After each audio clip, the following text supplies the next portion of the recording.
Olá, meus amigos, está no ar a 17ª jornada ou rodada, como a gente diz, da terceira temporada do canal Zuca e Tuga, canal que fala do futebol brasileiro, futebol português. Eu, Caco da Mota, comentarista da ESPN, estou sempre aqui. Antes de passar os assuntos, quero saudar o meu amigo, colega, jornalista, correspondente do jornal A Bola no Brasil, João Almeida Moreira. Tudo bem, João? Tudo certo, Caco. Olá a todos que nos assistem.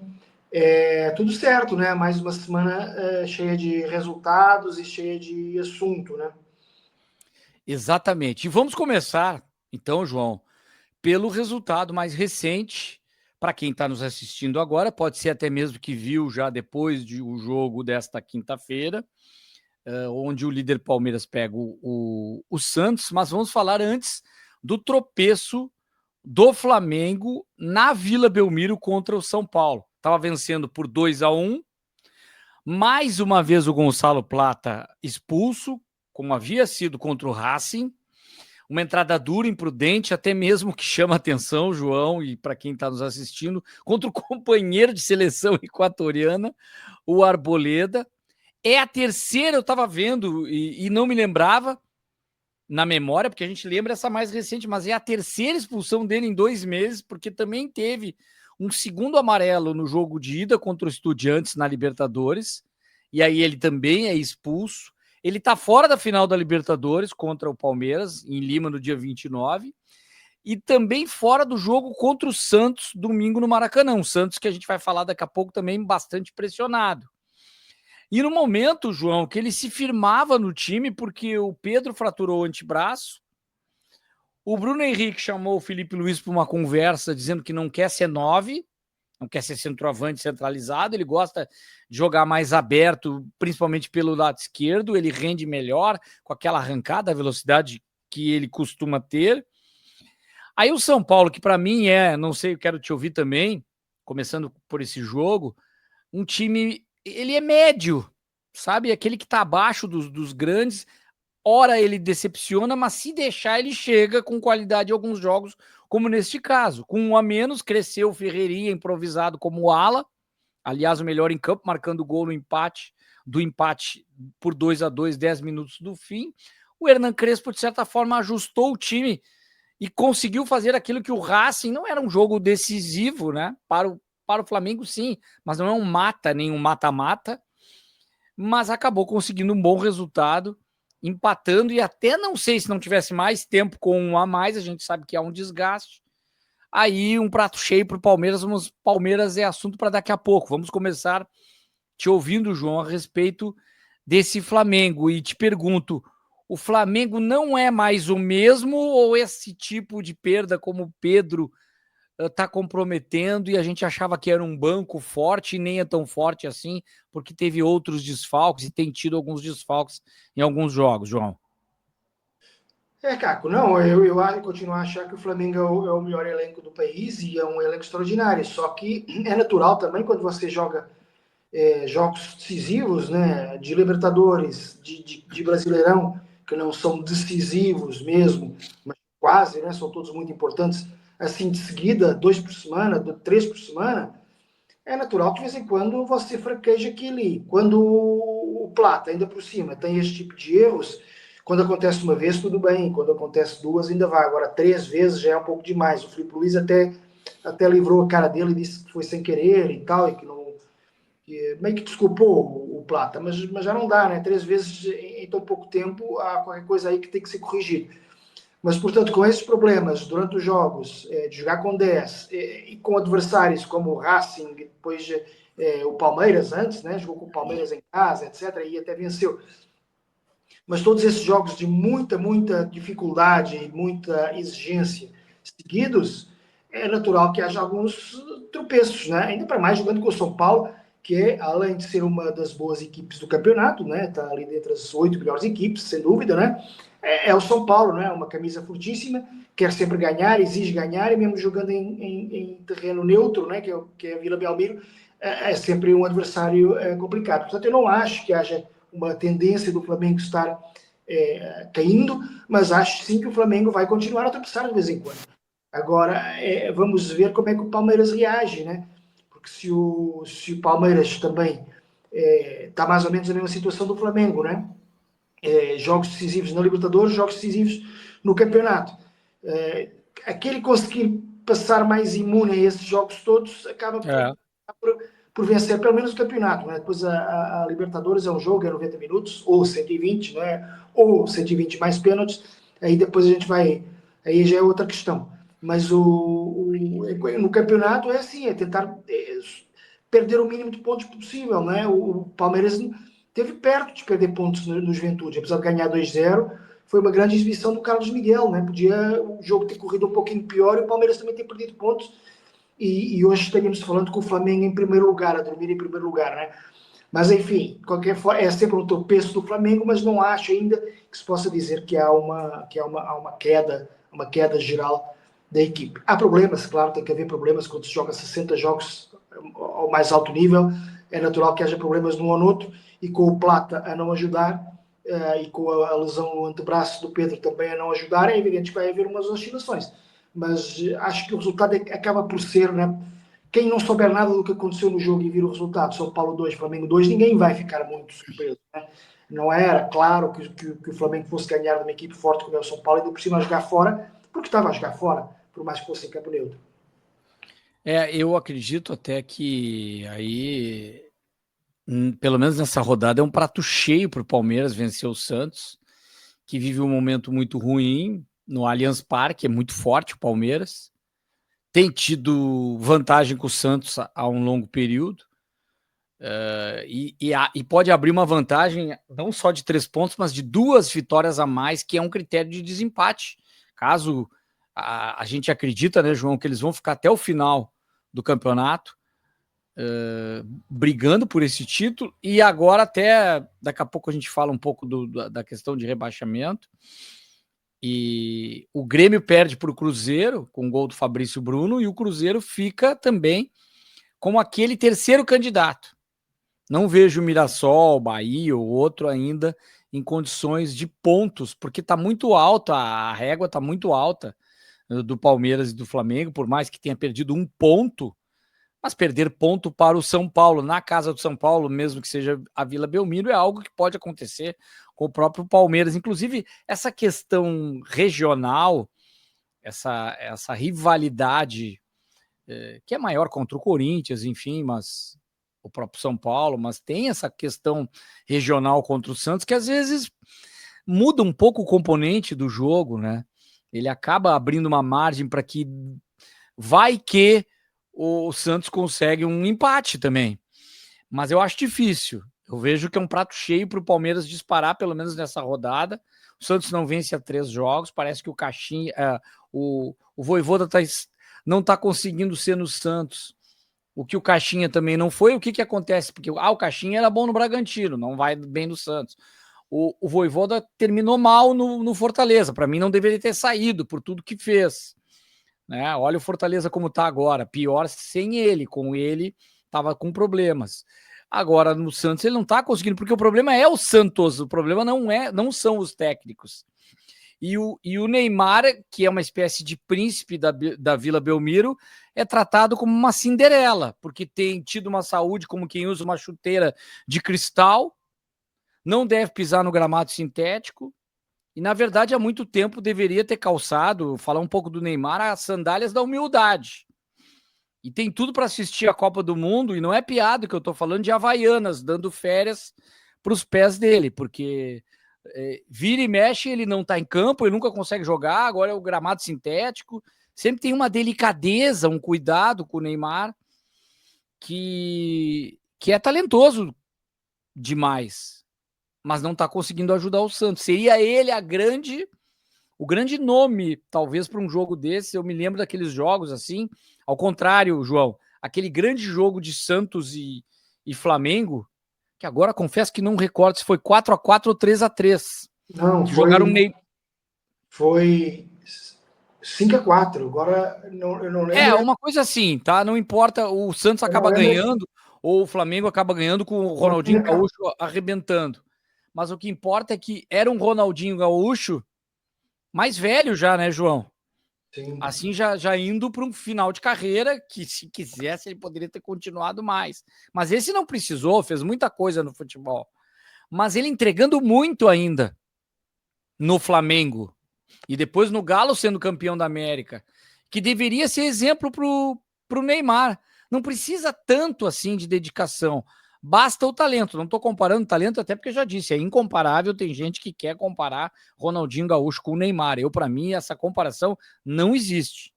Vai comparar Neymar com outros jogadores. Com o Ronaldinho Gaúcho não tem comparação. Mas eu estou fazendo a comparação de atitude. O Ronaldinho Gaúcho, em fim de carreira, uma idade avançada, soube usar o seu talento, sempre muito forte fisicamente. Até algumas vezes na seleção se diz que o Ronaldinho estava meio barrigudo, um pouquinho acima do peso, ele até uma vez levantou a camisa para mostrar a musculatura abdominal. Neymar já fez isso, mas agora não tem sido um jogador que faz a diferença. Falei muito do Neymar porque eu ando me incomodado com isso, João, e a gente vai falar daqui a pouco de seleção brasileira, e é um cara que não se ajuda, né? Claro que agora é uma lesão, ele não tem como acelerar, botar uma injeção, uma infiltração, enfim. Mas isso é uma questão também da musculatura que não se ajuda, não se cuida como atleta, né? E acaba. Me lembra até uma paródia, né? A gente pode fazer uma música como uma paródia. Quem não gosta de futebol, bom sujeito não é. Ou é ruim da cabeça ou doente do pé. Só isso que eu queria dizer do Neymar. Que eu lamento, um grande jogador que a gente acredito, eu tô quase desistindo de que ele não vai mesmo para a Copa e é um grande talento que a gente vai desperdiçar. Você falou que ele é um príncipe, mas virou sapo ao longo dessa temporada, né? Entretanto, só para confirmar, foi Santos 4, Flamengo 5. Isso, jogaço do Ronaldinho. O Neymar jogou muito também, fez golaço. Os gols do Santos foram 2 de Neymar e 2 de Borges. E os gols do Flamengo foi 1 de David, 1 de Thiago Neves e 3 de Ronaldinho Gaúcho. Nossa Senhora. Esse jogo o pessoal coloca no YouTube aí e vê de novo. Esses dias eu tava vendo de novo, vale a pena demais. João, passar para a próxima, mas eu queria te ouvir também a respeito dessa questão do Santos. Falou um pouquinho, mas se sobrou alguma coisa ainda que acredita que dá para acrescentar, pode pular também para a questão dessa briga do rebaixamento que o Santos está sendo ameaçado pelo Vitória, que ganhou do Inter. Isso.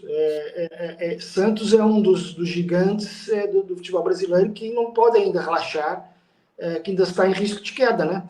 Que é o caso dos outros. Sou a dupla de gaúcha, né? A dupla Grenal. O Grêmio perdeu em casa com o Cruzeiro e o Internacional perdeu no Vitória. E, portanto, não estão tão longe de poderem estar relaxados.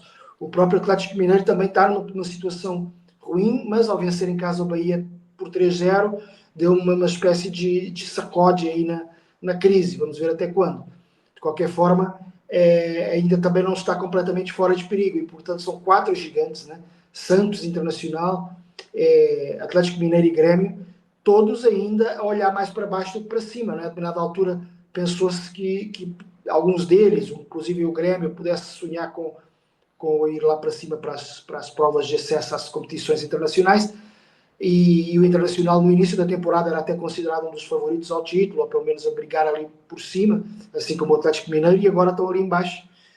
Tal como o próprio Santos, né, que chegou a haver uma certa euforia em torno do Santos por causa do Neymar, e no entanto está ali a namorar, né, o rebaixamento. Acho que o Vitória está numa... o próprio Fortaleza também venceu o Flamengo, né? Então algumas dessas equipes que estão lá embaixo, e o Juventude agora ganhou do Sport, que ainda sonham em ficar, e quanto mais eles sonham, mais isso vira pesadelo, né, para os tais gigantes, principalmente o Santos, que é o que está ali mais abaixo. Mas Inter, Grêmio e Galo são 3 desilusões, né, desse campeonato também.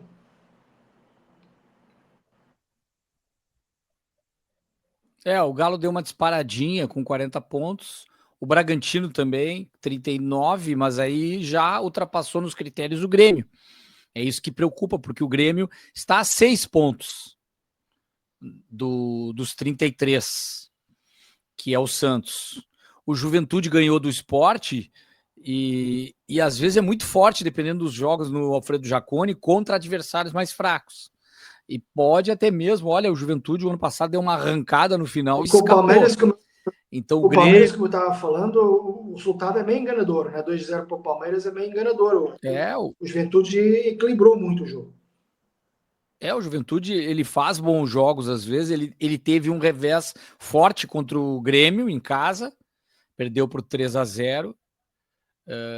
Aliás, o Carlos Vinícius fazendo 3 gols, aí ontem, a gente está gravando na quinta-feira, o jogo foi na quarta, não jogou nada contra o Cruzeiro.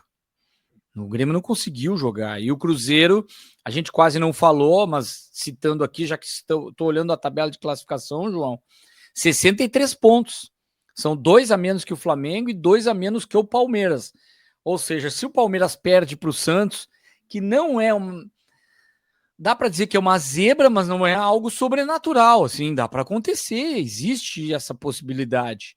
O Cruzeiro, num confronto direto, pode ultrapassar qualquer um dos dois, pode, numa questão de tempo, até Tem um jogo brigar a pelo mais, né? título. Mas tem um jogo a mais, eu acho, que É, o Flamengo e 2 é, que o Palmeiras. Mas mesmo tem assim, isso.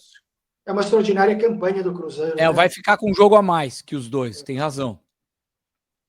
Mas mesmo assim ainda é algo ao alcance. Grêmio 39, 13º, Ceará 38, o Internacional 36. 3 da zona, mas também quantas equipes acima do Inter, do próprio Vitória agora com 34, estão ali até os 40 pontos. O próprio Corinthians, Vasco, é mais difícil, mas tem que tomar cuidado nessa reta final. Daqui a pouco um clube grande, quando entra na zona de rebaixamento, não sai mais, se atrapalha, a crítica é maior, é diferente. O Juventude sabe conviver mais com esse pânico, os clubes grandes mais complicado. Bom, enfim, o técnico Carlo Ancelotti convocou a seleção brasileira e tem novidades. Luciano Juba, do Bahia, o lateral esquerdo, Fabinho, que está no Al Ittihad, e o Vitor Roque, a gente falava tanto que poderia ter uma oportunidade. O Ancelotti está procurando um 9 mesmo. E sem o Pedro, acredito que é uma vaga que ele está ocupando também, sem alguns outros jogadores de ataque. Até, João, passar rapidamente aqui, eu tenho a lista dos jogadores. A gente não tem, por exemplo, no ataque o Rafinha, né? Que está machucado. Então é um jogador que é certo que deve voltar para a seleção e vai fechar uma porta aí no ataque. Goleiros sem o Alisson também machucado, Bento, Ederson, Hugo Souza. Zagueiros ou defensores e laterais. Alexandro, que para mim é lateral, vai ser lateral para a Copa. Danilo, Caio Henrique, Militão, Fabrício Bruno, que fez o gol contra o Grêmio. Aliás, o Ancelotti elogiou ele, por mais que tenha ido mal contra o Japão, ele não está vendo por isso, está vendo pelo conjunto. Gabriel Magalhães, esse crescendo muito. Novidade, Luciano Juba, o Marquinhos, do PSG, Paulo Henrique e o Wesley da Roma. Aí meio campo, Andrei Santos, do Chelsea, aliás, vários jogadores do Chelsea, Bruno Guimarães, Casemiro, o Fabinho, que o Ancelotti justifica que ele quer um jogador com uma característica que possa ser o reserva do Casemiro. Achei forte isso, ou seja, se ele for bem, ele vai ganhar pontos nessa questão. Lucas Paquetá, do West Ham, atacantes Estevão, do Chelsea, João Pedro, do Chelsea, Luiz Henrique, Matheus Cunha, o Richarlison, que muita gente está questionando. Eu acho que até o Pedro pode tirar a vaga do Richarlison, na minha opinião. Rodrigo, Real Madrid, Vini Júnior, muito criticado também nos últimos jogos, pelo torcedor, inclusive do Real, mas é um grande jogador. E o Vitor Roque é novidade, mas para mim aí tem que entrar o Pedro. Vitor Roque está ganhando uma chance pelo momento. A gente já discutiu isso. Tem outros centroavantes, mas o Pedro, do 9-9 mesmo, é o melhor. O problema é que está machucado, né, João? Jogos contra a Tunísia e contra o Suriname. Senegal, desculpa. Senegal. Um na Inglaterra, em Londres, e o outro na França. É isso? Isso. Em Lille. E Lille. Eu achei interessante que ele não passou muito pano no Vini Júnior, disse que ele errou, né? É bom isso, né? Porque a gente já viu passar pano tantas vezes no Neymar e em outras figuras, que às vezes também esses jogadores, e o próprio Vini Júnior também tem que levar um puxão de orelhas, embora tenha sido um puxão de orelhas a Ancelotti, muito tranquilo, muito calmo, mas, como quem diz, que é melhor ele se concentrar no futebol mesmo do que nessas coisas. Ele disse que não é pai de ninguém, nem irmão de ninguém, para estar a criticar o que é que ele faz nas redes sociais, mas ficou assim no ar uma sensação de que ele prefere um pouco mais de recato nesse aspecto, embora, claro, que num país democrático como vivemos, o Vini Júnior tem todo o direito de fazer o que quiser, mas é bom que se concentre no campo mesmo. Tanto no Real Madrid como no Barcelona, como no Brasil. Ele, na verdade, veste talvez as duas camisas mais poderosas do futebol mundial, né? De clubes e de seleções, portanto, é exigido assim, o máximo de concentração. Mas eu achei interessante também ele falar que convocou mesmo os dois jogadores do Flamengo e um do Palmeiras, não está nem aí para a discussão do título e da Libertadores, dos dois clubes. Bem lembrado. A função dele é ser selecionador, como a gente diz em Portugal, aqui é treinador da seleção, e portanto não está nem aí se a CBF não consegue criar um calendário que impeça jogos de coincidirem com as datas FIFA. Portanto, isso aí é um problema da CBF, não é um problema dele. O trabalho dele é esse, é para isso que ele é pago, é para criar a melhor seleção possível, e por isso vai convocar quem ele achar melhor. E em terceiro lugar, ele falou, a determinada altura, que tem 18 jogadores já certos, né? Portanto, todas estas nossas especulações são a propósito de 8 jogadores, né? A diferença de 18 para 26. E entre esses 18, claro que muito se especula, mas já dá mais ou menos para achar que o Alisson está seguramente entre esses 18. Se o Bento ou o Ederson estão, não se sabe, né? Acho que estão a lutar por uma vaga. Mas na defesa não há dúvida também que Marquinhos, Militão, Gabriel Magalhães e o Alexandro, o lateral esquerdo, estão garantidos. Talvez o Alexandro, zagueiro, também possa vir a estar, mas enfim, não se sabe. E muitos dos que arriscaram fazer a lista colocam no meio campo como certos o Casemiro, o Bruno Guimarães e o Lucas Paquetá, que eu concordo, mas colocam também o André Santos, né? Que não é titular do Chelsea, mas pode ser bem, pode realmente. E no ataque, a partida Rafinha, Vinícius Júnior, Estevão, Rodrigo, Luiz Henrique, Martinelli e Matheus Cunha estão certos, mas ainda faltaram aí mais um ou dois lugares para preencher. Enfim, é mais ou menos por aí. Acho que começa-se a formar, a afunilar um pouco as escolhas do Ancelotti, e já não deve sobrar muito espaço para Neymar, nem outros nomes, voltando ao que a gente falava antes. Portanto, acho que é por aí, né? Há uns 4 ou 5 nomes. Tem muito nome, né, João? Se a gente for pesquisar, Tem muito essa nome, coisa do mas Fabinho, por exemplo, de última hora, significa que tem um olhar também para o futebol árabe. E sim, sabe sim. que eu estava fazendo um jogo do Al Ahly contra o Al Saad do Catar. E aí quem gastou o jogo jogou muito. E às vezes a gente esquece alguns jogadores porque a gente não tá no radar de todos os jogos todos os dias. É o Roger Ibanez, aquele zagueiro da Roma que tá no Al Ahly Que também é ótimo. do Arábia Saudita. Nossa, tá jogando demais e ele é meio dublê de volante também, zagueiro, líbero, joga muito, sabe? É um cara que se tivesse mais tempo, eu acho que o Ancelotti também está sendo prático. Ele não tá fazendo o trabalho que ele poderia fazer porque ele não tem tempo. Mas se ele tivesse nos 4 anos anteriores, ele talvez passasse por outros vários jogadores para ele conhecer melhor até no ambiente de trabalho do que ele quer, como montagem de time. Ele está fazendo um trabalho, um resumo do que dá para fazer e sendo o mais prático possível. E essa convocação é a última, aquela de testes, né? Você pegou bem, João. É pouca coisa que vai mudar disso. E tem a questão do Neymar. Duvido que ele não vá pensar nesse jogador, do Neymar, se de alguma forma ele despertar até assim março do ano que vem, por aí, abril. Acho que ali é o limite. Se até lá ele não despertar, aí ele começa a perder, porque daí ele perde força até mesmo junto ao seu público, aos fãs, que é muita pressão. Como o Romário, quando não foi para a Copa, todo mundo queria dar no Filipão. Todo mundo enlouquecido com o Filipão. Eu mesmo criticava na época o Romário não ter ido. Mas aí tinha uma geração de tantos outros jogadores que nem precisou de Romário para ser pentacampeão. Que não é o caso agora, hein? Temos grandes jogadores, mas não temos jogadores do quilate de Rivaldo e Ronaldinho Gaúcho. Eles poderão vir a ser com títulos mundiais e outras conquistas internacionais. Então, por isso que eu ainda acredito que o Neymar pesa. Mas eu vou repetir, estou perdendo a esperança do que esse jogador possa ser na seleção brasileira.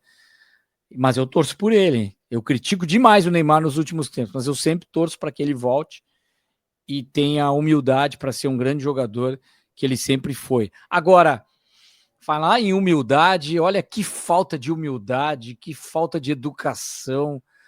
Vamos acompanhar as declarações do Leão, Oswaldo de Oliveira, nesse encontro dos técnicos, que era um encontro para ser algo elegante, uma discussão de alto nível. Foi uma baixaria, João. Olha só, vamos ouvir aí o pessoal que está nos acompanhando no canal aqui também. É uma coisa, assim, lamentável, que eu não imaginava que isso pudesse acontecer. Não mudo a minha opinião, mas tenho que ser inteligentemente o suficiente para dizer que nisso tudo tem um culpado.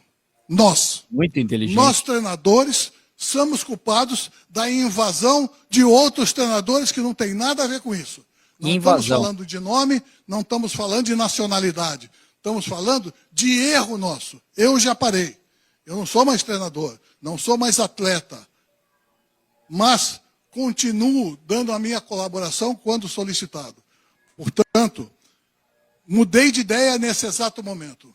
Quero falar a você, Wagner, que toda a colaboração, já fui presidente de sindicato, de tudo, desculpe, que toda a colaboração que você precisar de um treinador antigo, para passar algumas coisas para o jovem, tem o Zé Mário também, que é meu companheiro, eu vejo vários companheiros aqui, e muitos novos que eu não conheço mais. Inclusive ex-jogadores que trabalharam comigo, que eu não reconheço, me desculpe. Mas, Wagner, você tem tudo para se tornar uma pessoa muito e muito importante para nós brasileiros.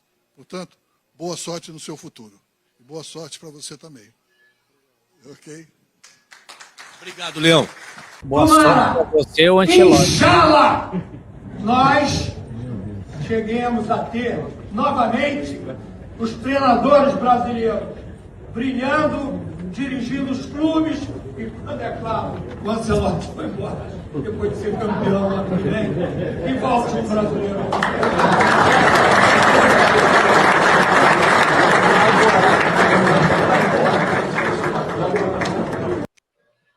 Eu sempre disse... de novo não, né? Por favor, chega. Que coisa constrangedora, João. Eu fiquei com vergonha do futebol brasileiro, do que esses dois ex-profissionais, Oswaldo de Oliveira também não tem trabalhado, Leão há muito tempo, vencedores, inclusive, como técnicos, colocarem desta forma. Talvez eles pudessem inverter o que disseram e dizerem assim: olha só o que está acontecendo conosco. Um grande técnico chega aqui no Brasil, um dos maiores técnicos da história do futebol mundial, Carlo Ancelotti, italiano, está aqui vindo para nos ensinar como é importante aprender com alguém de fora, e certamente ele também estará aprendendo conosco nessa integração. Isso é tão importante. E nós, como técnicos, ficamos muito tristes que poderíamos ter maiores oportunidades também lá fora e não estamos tendo, como o Ancelotti está tendo aqui, como argentinos, portugueses, que estão tendo tanto sucesso e são muito bem-vindos aqui no futebol brasileiro, para que a gente também possa ter essa mescla de conhecimento, um pouco do tempero do futebol europeu com o nosso, para que a gente cresça e se desenvolva e aprenda com eles também. Mas não, foi justamente o contrário. Foi algo deselegante, uma falta de educação. Eu me coloquei no lugar do Ancelotti, por mais que seja um homem experiente e muito maduro para isso, mas constrangido, com os braços para trás, uma situação assim horrorosa. Eu temi até ele não vai fazer isso, mas eu temi até mesmo por ele pensar em largar por causa disso, sabe? Mas ele não vai fazer isso, óbvio. Até porque as opiniões... Eu fico com medo do que possa acontecer. O que me chama atenção só, João, é ele não ter chamado o Paulo Roberto Falcão para trabalhar com ele, até para blindar um pouco esse tipo de coisa. Para ter um brasileiro trabalhando com ele lado a lado, alguém que já foi técnico da seleção. Não é uma crítica, é algo que eu esperava. E não acontece. Ele tem todo o direito de trabalhar com quem ele quer. Ele está ali, delegado para ele uma missão, e ele tem respaldo para fazer o que ele quiser ali, e vai ser criticado quando errar, como todo outro técnico e qualquer um é criticado, João. Mas não dessa forma deselegante. O Oswaldo Oliveira e o Leão, eles trabalharam na Arábia Saudita e no Japão. Eles trabalharam no estrangeiro, né?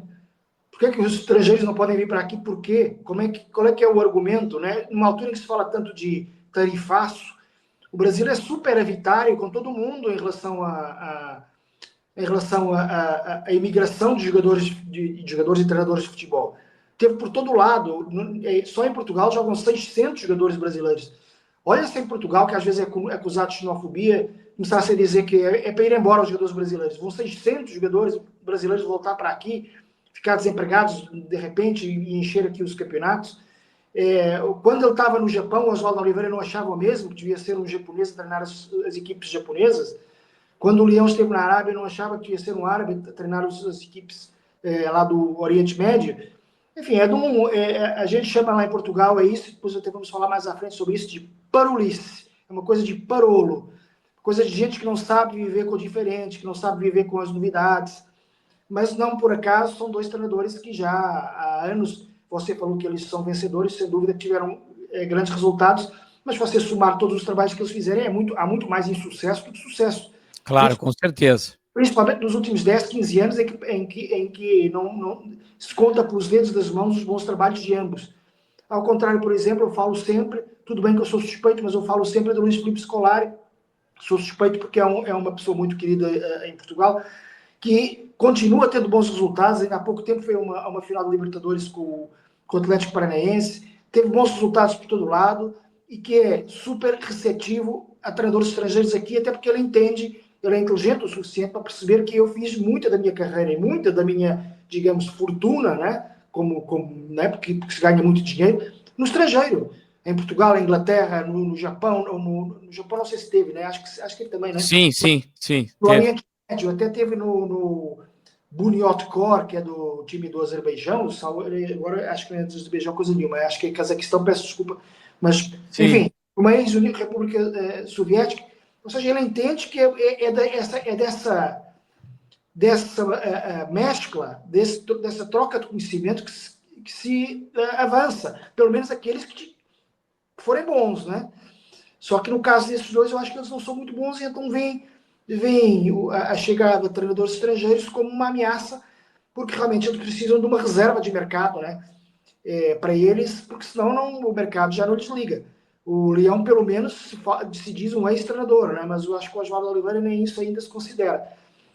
Enfim, acho que foi muito parolo, acontece, isso não representa de modo nenhum os treinadores brasileiros, porque a maior parte deles jovens, alguns também jovens que têm um discurso de velho, mas a maior parte deles jovens cada vez mais entendem que é dessa interação, essa interatividade que se evolui, e outros treinadores antigos, como o Luís Filipe Scolari, não se revêem obviamente nisso. Aliás, o Luís Filipe Scolari fez questão de receber o Ancelotti, dar-lhe os parabéns, fazê-lo sentir acolhido. Portanto, eu acho que essa história de que o futebol brasileiro, porque é pentacampeão do mundo, não pode receber gente de fora, acho que isso é uma das razões porque o Brasil deveria... Desculpa, João. O Brasil não ganha desde 2002, né? E a última vez foi com o Scolari. E o clube que você falava é o Bunyodkor, não sei nem falar direito esse nome. Bunyodkor, o Uzbequistão. Não lembrava do país. O Kairat, que é do Cazaquistão. Às vezes a gente confunde, né? Tudo muito parecido para nós. Eles devem ficar ofendidos porque a gente é ignorante um pouco em relação a isso, mas faz parte do nosso dia a dia, né? Mas ele treinou na China também. E o Jubilo Iwata, que foi o clube do Japão que ele treinou. Aliás, levando muitos jogadores do Grêmio para lá. Vários jogadores da época dele do Grêmio, ele acabou levando para lá e tiveram essa experiência internacional. O que o técnico brasileiro deveria se preocupar é porque tem mais argentinos treinando fora acredito muito que pela língua espanhola também ajuda, né? Mas o próprio fato da língua, o brasileiro ter dificuldade, muitos, para falar o inglês, por mais que nem todos os argentinos falam português no Brasil, mas o espanhol, falando lentamente, o próprio o Ancelotti, ele fala um portunhol por causa do espanhol, que é fluente, mas começa a citar algumas palavras em português. Mas eu não me incomodo com isso, a gente vê o esforço dele, o filho dele que é muito fluente. Eu não acho que Leão, Osvaldo e outros não tenham ido para a Europa por não saberem falar outra língua além do português. Tem a ver muito com o dinheiro que se paga aqui. Paga-se muito caro esses medalhões. Sim. Eles começam a sentir, porque é que eu entre viver no Brasil, ganhando... Mas o que eu estou querendo dizer, João, é alguns que puderam ir, eu acho que não se comunicaram tão bem, acho que se atrapalharam, assim. Mas também não houve muita vontade. O Luxemburgo, eu acho que Madrid... O treinador argentino, ele tem vontade de ir. Nem que no Chelsea mesmo. E o Tite, por exemplo, é um técnico que muitas vezes pode ser requerido por muitas equipes, e acredito que, pelo trabalho que ele fez, ele poderia estar em vários clubes do mundo. Mas eu não sei. Principalmente no período anterior, não agora. Mas a língua acaba atrapalhando um pouco. É que eu não sei se há muita vontade, porque treinadores argentinos, eles vão para times do meio da tabela de Espanha, de Itália, de Inglaterra, e vão sem medo, tentar aprender e melhorar. Aconteceu isso assim com o Pochettino. O Pochettino começou no Southampton, salvo erro, a lutar para não cair na Inglaterra. Aconteceu com o Simeone, que é hoje o treinador. Alguns vão para times B também. Isso, o Simeone é hoje o treinador mais bem pago do mundo. A primeira experiência na Europa dele foi no Catania, da Itália, lutar para não cair. Há um monte de outros treinadores argentinos, e quando eu digo argentinos, às vezes são uruguaios e chilenos e tal, mas principalmente argentinos, realmente, no meio da tabela de Espanha. E, inclusive, mexicanos também, o Javier Aguirre foi para lá, o Hugo Sánchez foi para lá. Agora, o treinador brasileiro não vai, não se risca. E então, depois, a não ser que, claro, que haja um convite de um Real Madrid, como foi o Vanderlei Luxemburgo, mas aí... Esse movimento do Thiago, você fala esse movimento do Thiago Nunes na América do Sul, que eu achei interessante, é alguém que está... E do Jardine também, muito interessante, lá no México. No México, E outros. Há outros nomes. E o Silvinho. O Silvinho, fantástico para o Lyon, não desistiu, está na Albânia fazendo um trabalho extraordinário. O Thiago Motta é um caso um pouco diferente, porque é meio que italiano. Ele é um italiano, praticamente. Mas é legal. Mas isso eu vejo porque em Portugal, que é um país que tem 10 milhões de habitantes, o Brasil tem 212, tem caras espalhados por todo lado. Aí, eu espero que o Felipe Luiz seja um caso assim. Acho que o Felipe Luiz... E ele vai ficar um período no Flamengo, mas em algum momento vai acabar indo para Espanha, enfim. Não tem barreira da língua, porque ele fala espanhol quase perfeito, teve lá muitos anos, e fala um inglês razoável, teve no Chelsea. Então aí não pode ir para qualquer lugar do mundo e tem uma mentalidade diferente. E aí não, ele jamais faria essa figura que fizeram o Osvaldo Oliveira e o Emerson. É muito elegante, Felipe Luiz é muito elegante. Falar um pouquinho então de Champions, Sim. As experiências do Sporting e do Benfica. O Sporting melhora, não é uma grande campanha, mas é um resultado importante. Na Itália, empatar com a Juve, aliás, saiu na frente e cedeu o empate. Agora o Benfica, o Mourinho não está sendo suficiente para nada, nem no Campeonato Europeu, para o Benfica, que é muito mais forte no português, e nem tanto assim, mas na Europa decepciona. Eu esperava uma campanha melhor do Benfica, não sei você, João. Sim, é claro que todo mundo esperava uma campanha melhor. O sorteio não foi muito favorável ao Sporting Benfica, no ano passado foi um pouco melhor. Esse ano ficou todo mundo bem assustado, é muito tubarão aí, ainda vem aí mais.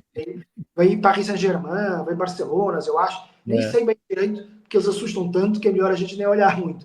Eles estão igual aos tubarões, com aquela barbatana já no mar, então é melhor a gente até fugir. Mas é evidente que o Benfica esperava mais. Este jogo até que é um jogo meio... em que o Benfica merecia mais. O Benfica criou, podia ter ganho o jogo. Acabou perdendo, enfim, por infelicidade. Às vezes os jogos são assim, quem não marca perde, a gente já sabe, é a verdade mais antiga do futebol. Mas nem foi tanto por esse jogo. Esse jogo seria até desculpável, tipo, olha, um jogo em que o Benfica foi meio que não teve sorte. porque criou várias oportunidades, desperdiçou muito, eu vi o resumo, desperdiçou muitas, e depois, num erro do Dahl, acabou permitindo que o Bayer Leverkusen vencesse. O problema não é aqui, o problema é os outros jogos da campanha, começando logo pelo primeiro jogo, que foi ainda no tempo do Bruno Lage, uma derrota em casa com o Karabakh por 3-2, que era aquele jogo que o Benfica tinha que ganhar. Sim. E depois os outros resultados, perder 3-0 no Newcastle é um pouco feio, etc. Enfim, não tem sido uma campanha boa, aliás, tem sido muito ruim, razão pela qual o Benfica está em último ao lado do Ajax, só não está em último porque os holandeses têm pior a diferença de gols. E a do Sporting está regular com o Juventus. Teve uma primeira parte muito boa, chegou a dominar o jogo durante bastante tempo. O gol do Max Araújo é uma jogada muito boa, coletiva, ou seja, bons momentos, mas depois a Juventus começou a pressionar, e o Sporting acaba até por ser feliz, por sair de lá com um pontinho. Mas, enfim, é a carreira que se esperava do Sporting, ficar ali entre o 8º e o 24º lugar e fazer aquele jogo de play-off, né, de janeiro, tal como no ano passado. O Benfica também se esperava que chegasse lá, mas assim já vai ser muito difícil chegar lá, porque tem realmente desiludido. É um clube que está em muita ebulição demais, continua em eleições, segunda volta de eleições, mudança de treinador. O Mourinho é mais nome hoje em dia do que outra coisa qualquer, né? Por mais que isso possa ofender os mourinistas, dos quais eu me revejo, já fui mourinista também, mas hoje em dia o Mourinho, como a gente já falou aqui, não é um treinador, é um treinador que os times do Benfica são muito engessados. Isto, aliás, até dava uma boa língua que nos desune, porque lá em Portugal a gente não usa nunca essa palavra engessado. Mas acho que é que melhor define. Os times são engessados, é difícil às vezes fazer gols neles, nos times do Mourinho ainda, mas já não atacam como atacavam antes, né? A gente via o Real Madrid do Mourinho, foi um Real Madrid que marcou mais de 100 gols, né? Por mais que o Mourinho tenha um pouco essa fama de ser retranqueiro, a verdade é que nos tempos áureos dele, Inter, Chelsea, Porto e Real Madrid faziam muitos gols também, atacavam muito. Agora, não tanto, ou seja, e por isso é que muitas vezes os times como o Fenerbahçe, Benfica, a própria Roma, etc., acabam empatando muito e acabam não conseguindo chegar aos objetivos, porque acabam deixando de fugir a concorrência. No Campeonato Português ainda não deixaram fugir a concorrência, mas eu acho que estão, tal como o Porto do ano passado, eu acho que o Benfica está um degrau atrás de Sporting e Porto este ano, no Portuguesão. E na Liga dos Campeões isso ainda se nota mais, obviamente, porque é um campeonato muito mais difícil.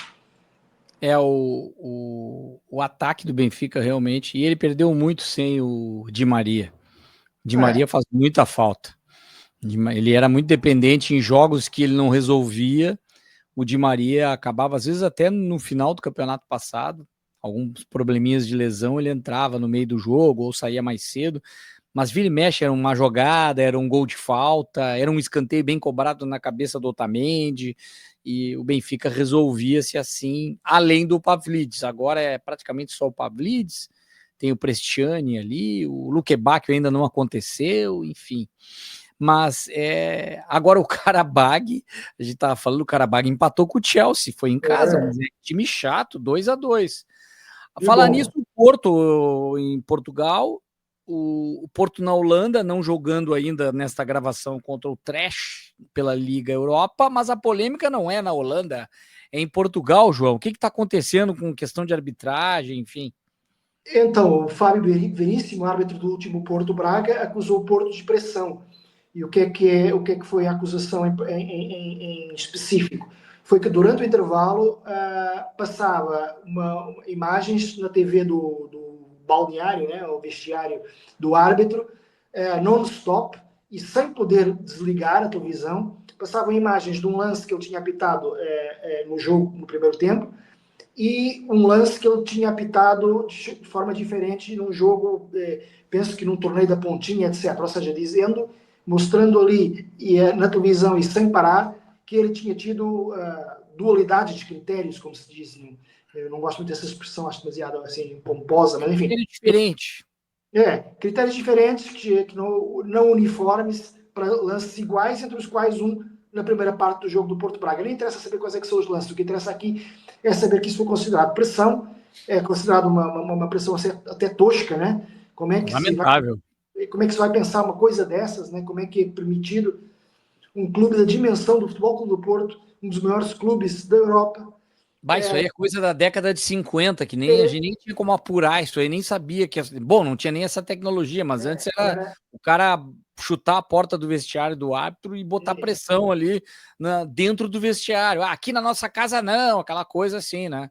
E pensou-se que depois da troca de Pinto da Costa, entretanto falecido, que foi um grande dirigente, sem dúvida, em muitos níveis, mas depois da troca de Pinto da Costa pelo André Vilas-Boas, que esse tipo de hábitos do Futebol Clube do Porto ia mudar, com o André Vilas-Boas é mais moderno, é mais, digamos, internacionalizado, né? Mas afinal é que continuam com essas parolices, volto a dizer a mesma expressão que a gente vai usar na língua, é uma coisa de parolo, esse tipo de pressão. Pressões há muitas, não é só o Porto que faz, o Benfica também faz e o Sport também fazem do seu jeito.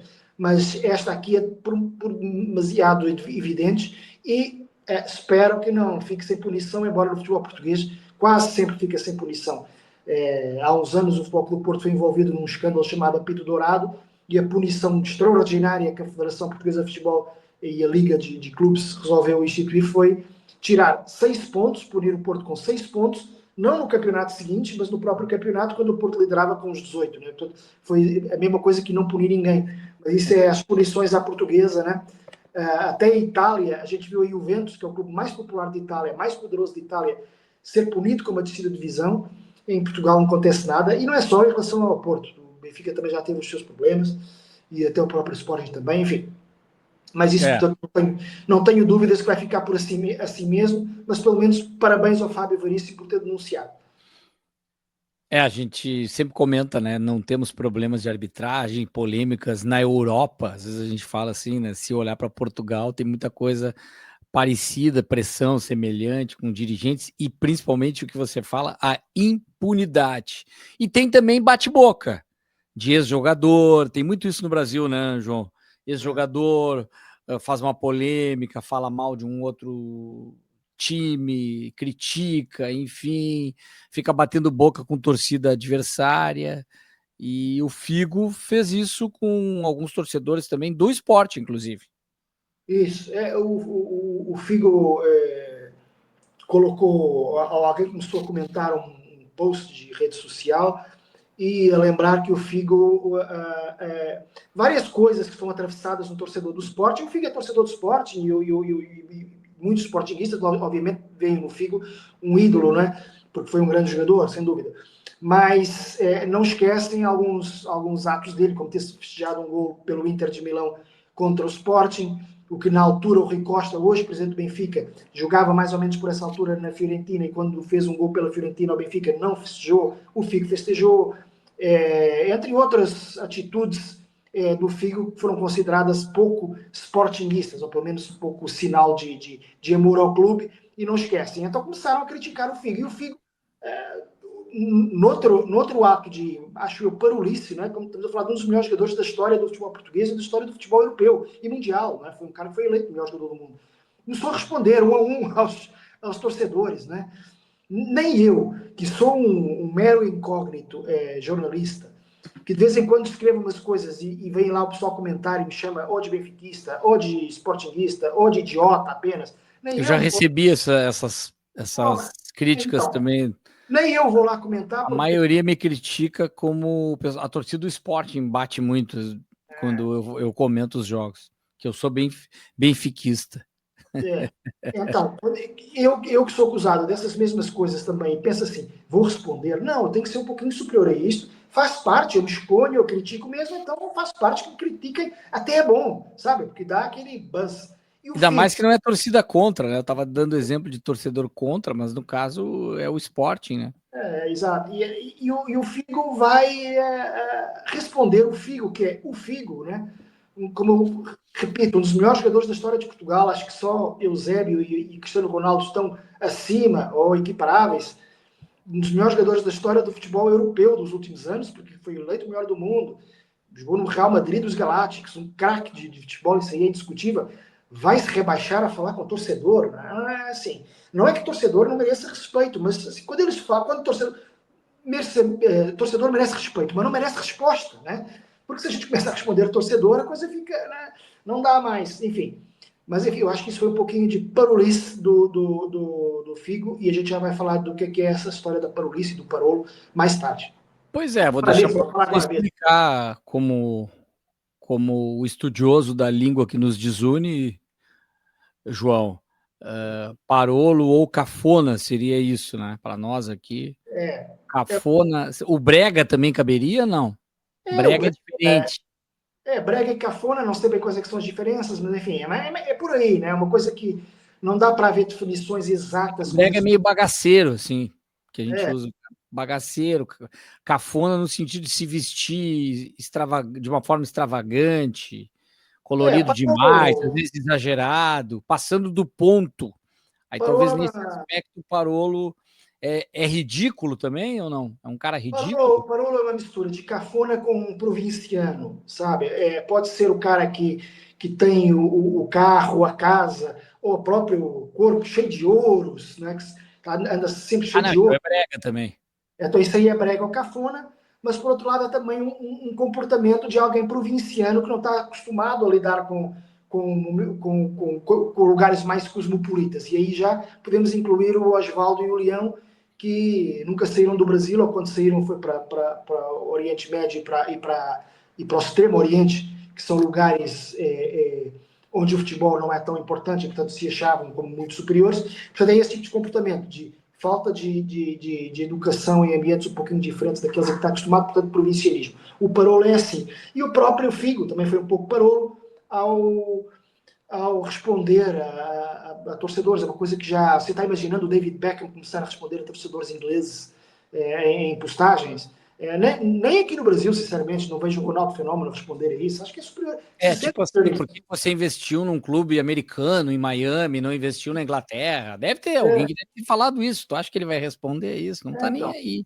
Um Parolo responderia. Aliás, ele tem outras críticas muito fortes que sofreu na Inglaterra pela Copa do Mundo, enfim, aí sim, isso foi pesado. Foi pesado demais até. Vale a pena ver o documentário do Beckham no Netflix, que conta toda essa história, toda a carreira, e foi um momento difícil. Mas aí é diferente, né? Ele até passou maus bocados, críticas muito fortes, assim, muito pesadas.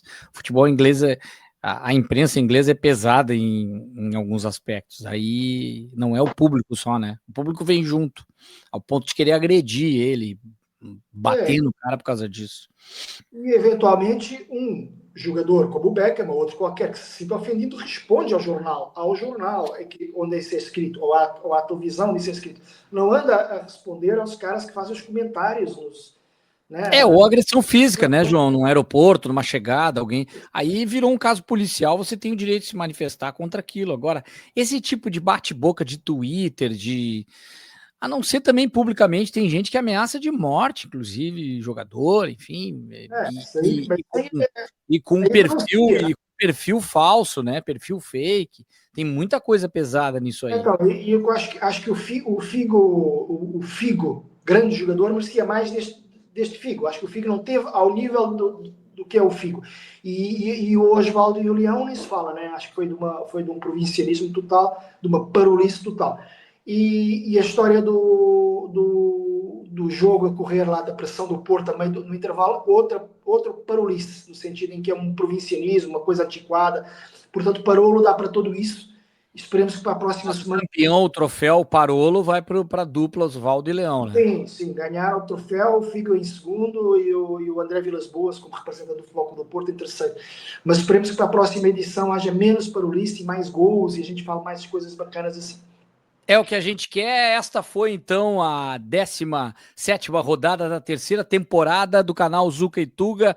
Você se inscreva no canal, falamos do futebol português, brasileiro, conexões até com o Uzbequistão, onde trabalhou o Felipão, e até rimou, meu caro João. Um abraço e até o próximo episódio. Valeu. Um abração, para continuar rimando. Um abração, até mais.